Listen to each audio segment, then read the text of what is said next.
ఇక్కడ Facebook account problem చూడండి. Check your notification on another device అని మనకి చూపిస్తుంది. ఆ డివైస్ నేమ్ ఏంటి అనేది అక్కడ మనకి చూపిస్తుంది. కానీ అక్కడ నుంచి మనము డైరెక్ట్గా లాగిన్ అవ్వడానికి ట్రై అనదర్ వే అనే ఆప్షన్ అయితే లేదు. డివైస్కి నోటిఫికేషన్ మాత్రమే ఉంటుంది. అంటే కొన్ని అకౌంట్స్కి ఈ విధంగా check your notification another device అన్నా కూడా కింద మనకి ట్రై అనదర్ వే అని ఉంటుంది.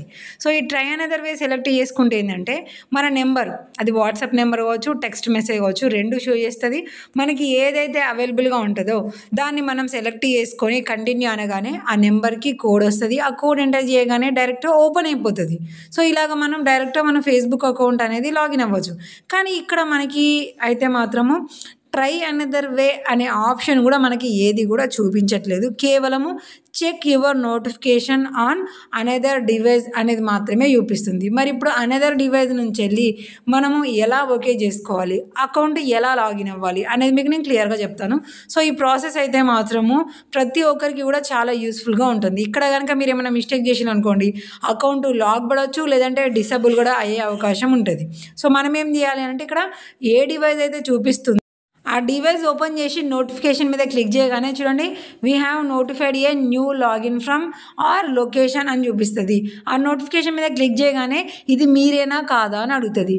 దిస్ వాజ్ మీ అని క్లిక్ చేసింది అనుకోండి, ఏదైతే న్యూ డివైస్లో మీ అకౌంట్ లాగిన్ అవుతున్నారో ఆటోమేటిక్గా ఇప్పుడు ఇందాక మనం వేరే డివైస్లో లాగిన్ అయ్యాం కదా, సో మనకి ఇక్కడ నార్మల్గా చెక్ యువర్ నోటిఫికేషన్ అని మాత్రమే ఉంటుంది. ఆ డివైస్ ఓపెన్ చేసి అంటే అది పలానా మొబైలా లేదంటే ఇంకేదైనా సిస్టమ్ అనేది మనకి పర్టికులర్గా చూపిస్తుంది.